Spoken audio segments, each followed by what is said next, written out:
Potato beds are booming. It's a lot of flowers. And there's even some fruits. Look at that. Good morning. Welcome to our elevated garden. Good morning. I'm Carrie. I'm Chris. And today we are going to plant our potatoes. Yeah, it's June 15th. We are so late. We're done. We're doomed. We're going to starve. No, we've planted this late before. It's fine, and they're potatoes. The thing with the potatoes is that as long as the ground doesn't freeze, you're okay. And then we typically leave them in the ground until October, because that's where they keep so well in the ground. And then we pull them out, hopefully before the monsoon in October. And before the freezing. Yeah. And they keep so well on the ground, and they keep so well in our root cellar. So we keep our potatoes in a root cellar, and they're basically fresh potatoes until the beginning of May. And then they start to look like store-bought potatoes. And then towards the third week of May, they start. So we've been doing this for years, where we'll put our potatoes down there, and then in May they sprout, and then we just put them back in the ground and we get new potatoes. So it cycles along. This year we bought some seed potatoes. I buy a few every year because this is our Yukon Gold. We obviously eat those. We love the Yukon Golds. They're our favorite potatoes. So we don't typically have many seed potatoes left. So I always have to buy new Yukon Golds. We always have plenty of russets. What's that? So these are also russets. We have enough russets. These were our bigger potatoes, but we just didn't get to eating them. These are I thought these were purple Norlands, but I'll just pick one up. This potato in the back are fingerlings. We haven't done fingerlings before, so thought we'd give it a try. Done well in elongated mounds before, but we've slowly been migrating to this sort of a basket approach. And more, not so much because of the harvest, but because doing those long mounds was a lot of work. It was a ton of work. It was a ton of work. Whereas doing it in these cages, not so much work. Yeah. We like that. So let's get going. So this is the layout we have chosen. We have 7 beds, I guess you call them, baskets. Our aspiration was that these are about 18 inches tall, 16 inches tall, that we would fill them up and mound them right over the top and have like a couple layers of potatoes in there, and then the whole thing would be potatoes. That hasn't happened. So we're gonna go about halfway. We get about this much potato out of one of these beds, so I'm not gonna fight it. Yep, it's about a foot. The other thing is that we usually scatter our potato beds out to prevent pests from spreading like wildfire between them. But this year we're gonna put them in close together like this. And that means, yes, Rapunzel. And that means that we have to be really diligent about picking the potato bugs off, because there will be potato bugs. So we're gonna get started, and we're gonna do one. Pick one. Pick a potato, sweetie. Show the people at home. I am. I'm coming. We took these out of our root cellar because these didn't get eaten over the winter for no particular reason. I'm pretty sure they're purple Norland because that's what I had kept buying, but we keep grabbing them out of the root cellar. They are purple skinned and purple fleshed. So the hay keeps the dirt in the cage, keeps the moisture in the cage, keeps the cage dark, it helps prevent the weeds growing out the side. All right, so that's probably all we can do for now. We're gonna get some dirt in there.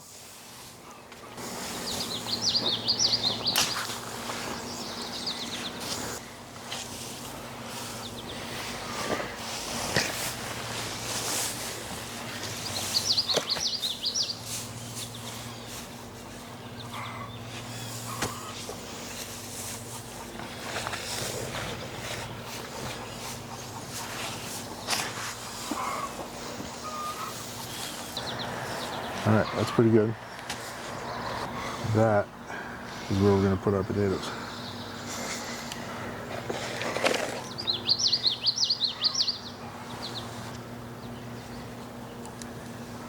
when they get like this, we're pretty careful to put the sprouts up, and then we surround them with dirt. Hopefully they would get some extra bang for the buck out of that.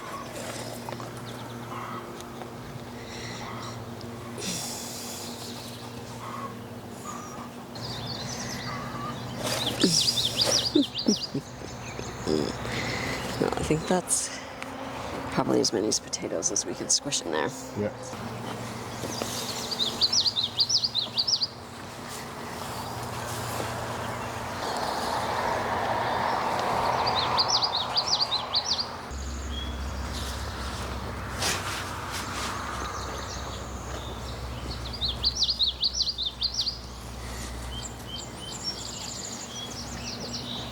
It looks pretty good.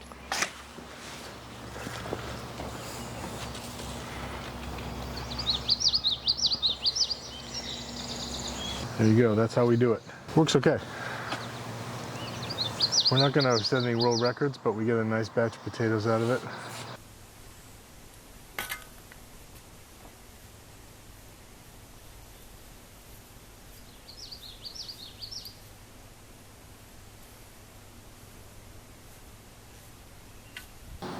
Maybe do a crawdad boil.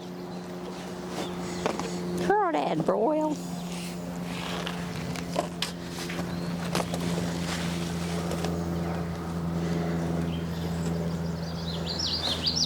Yeah, these all came out of the root cellar.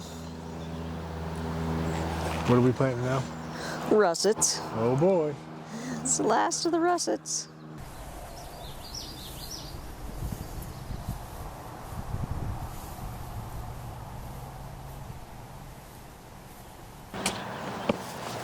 That's a wrap.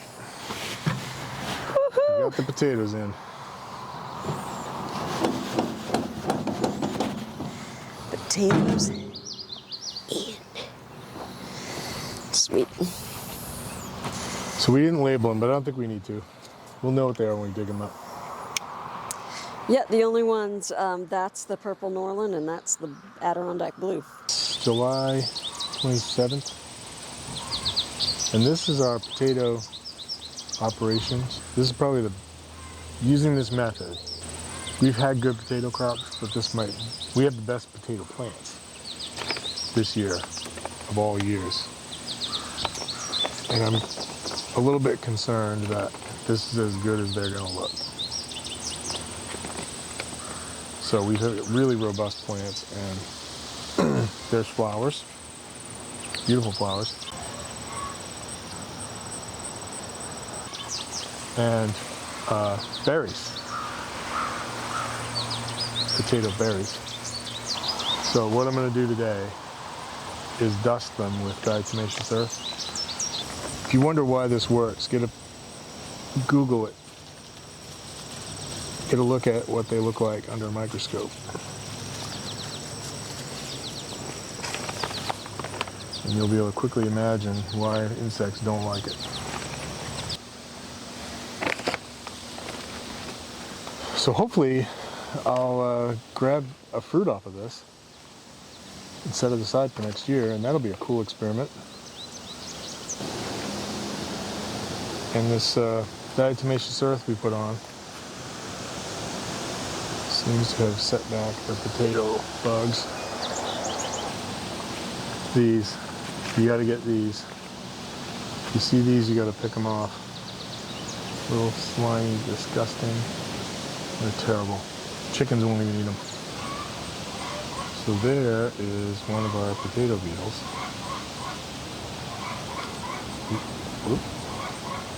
We've been picking them off and turning them to the chickens, crushing them. And we seem to be staying ahead of them this year. Now that's interesting. My potato plants, that looks like a little clay wasp's nest. I'm gonna leave that. My bet is that wasp is feasting on potato beetle larvae. Alright, so our potatoes are dead. They've died back. Plants have died back. That's a good thing. It's natural. It's just sad. It's September. Well, true. It does bring fall. Chicken food. But I've been watching for potato berries, and as fast as they form, they disappear. And I want to get a potato berry, and Coming in. so weedy. What's that? Is that a potato? No, it's a potato berry. These potatoes were the ones that I was watching the potato berries on. There's a hole. Every time we make a potato mound, I think we should grow one variety of our own, because it's going to be a weird hybrid, and we should grow clones for production. Okay. So we've got experiments everywhere, and the yields. At some point we got to grow something to eat. We are growing stuff to eat. All right, let's get some corn. Public service announcement. So this is a potato berry. Don't eat it. It's not good for you. You'll get sick. Okay. Yukon Gold. These beds are not as beautiful now as they were in July.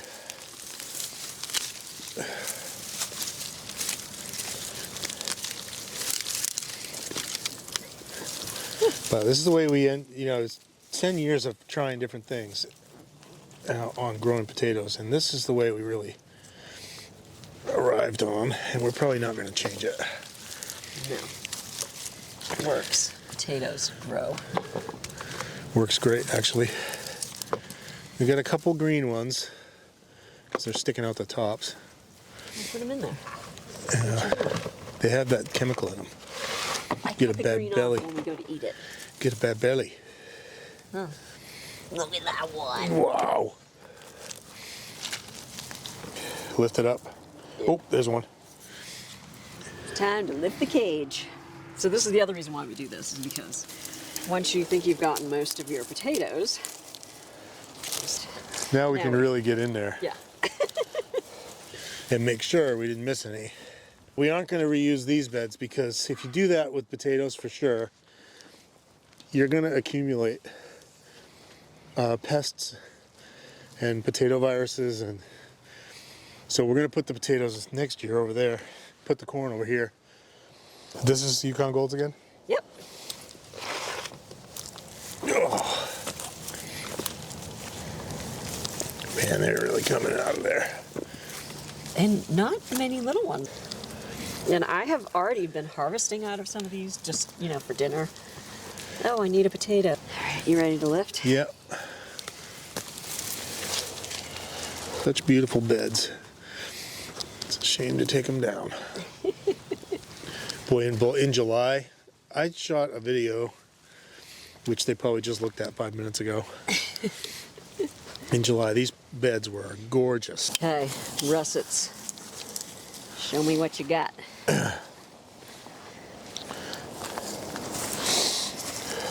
Oh, there's actual ice on this one.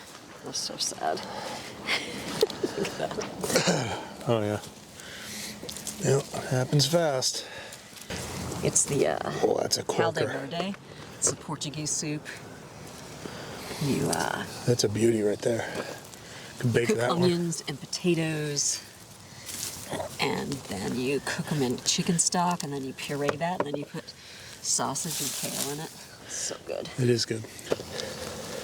So we'll make soups, chowders, stews. Mashed potatoes. Yeah, lots of mashed potatoes. We don't eat as many baked. Baked doesn't seem to be as big of a thing in this family. No. Fortunately, you can't use a tool.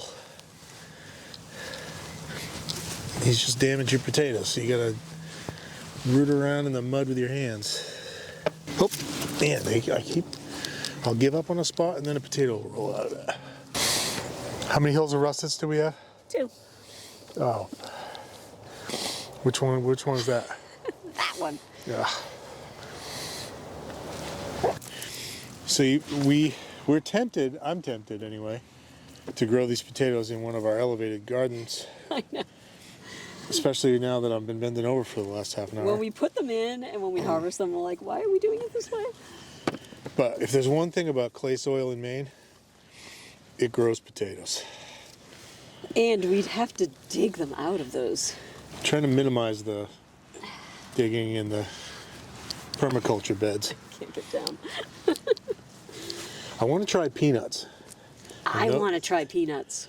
And I think those, do you? Yes. Soulmates. Boiled peanuts. Yes. Those, I think, just a couple peanut hills at the end of a raised bed will be fine. All right, here's the russet harvest. Oh yeah. Nice. Now direction. Oof. Hold on a second. Oof. Can you see that purple? Oh yeah. That's the purple Norland. Purple skin, purple inside. And it's vibrant purple. And it keeps that color even when you cook it. Yeah. Which is cool because a lot of things don't. No, These are not the down deep. deeps. I just found two at the bottom. Oh, look at that. It's like a That's finger. Nice fingerling. Oh yeah. It's the first year we've done these. So I'm kind of excited for the harvest and Oh yeah, look at that. to taste them. Yeah. Yeah, look at that. I just want to That's- deep this fry is a that. Thumb. Deep fry the whole potato. Yeah. This is a bigger harvest than I was expecting. Yeah, they're coming pretty fast. Whew. These are really attractive potatoes. Yeah, I'm glad we did this. And they're supposed to have a really nice flavor.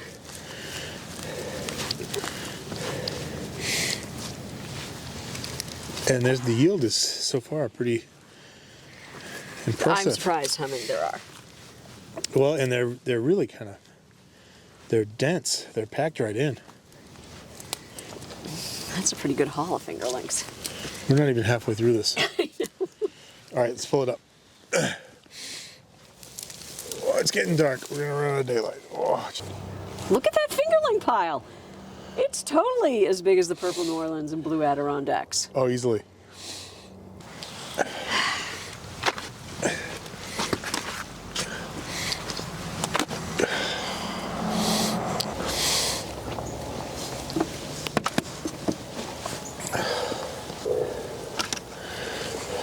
How's that look?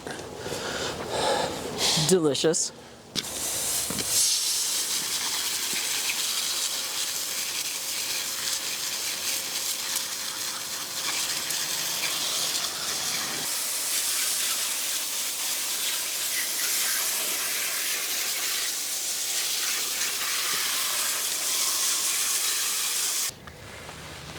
Okay. All right, so the next step is to just put your potatoes in the sun. And, you know, we're not washing these to eat them. We're just washing them so that we're not storing them with all that dirt on it, which can lead to bad spots. This is just get enough mud off of them so it doesn't rot. Just space them a little bit.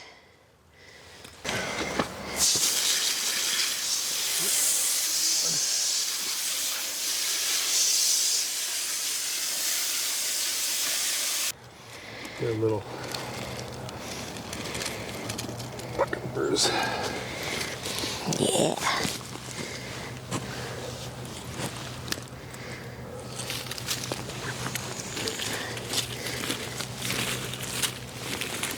All right, our potatoes are dry. Thank you. Certainly dry enough because they go in these open bins. You want to get something that has airflow. You can also use milk crates. And we have 6 different varieties and we have 6 containers. The potatoes will go into the root cellar just like this. They do not need to be covered. They actually need the airflow. Okay. So that's it. We're going to bring these downstairs and put them in the root cellar.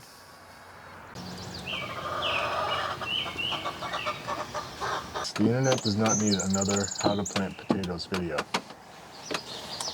Because it goes like this. You take a potato, you bury it in the ground, and it makes more potatoes. But they don't usually show that part. They just show the planting part. They don't show yeah. Anyway, So this is our potato planting project from start to finish. thank God we didn't film the deciding the layout. Oh yeah, that was like 3 hours. Okay, it wasn't 3 hours. Married couple placing 7 round fences in this one spot. In this space, How long could it take? there are no less than 1,000 different ways to lay this out. What's he so upset about? He doesn't like potato bugs. Making content here, people. What? Making content here, people. Making contact? Content. Huh? Eh? Eh? There's no respect for the artistic. You know, you try and share what little you know with people. And people ride by on motorcycles and come tromping in to tell you their sad tales. Right in the middle of the whole operation. Next year we gotta be able to go back to the bread and butter. Yeah, keep to the basics that we eat. But we got some seed catalogs and, Went crazy. you know. You were the worst. Was I? I ordered stuff, I wrote a whole chart, and then seeds started showing up from somewhere else. I'm like, what is this? I already ordered this stuff. Okay, let's take, this is a cake. Don't just pull off pieces. You see this? It comes off as a cake. I'm definitely gonna edit that out. What? Look at that fingerling pile.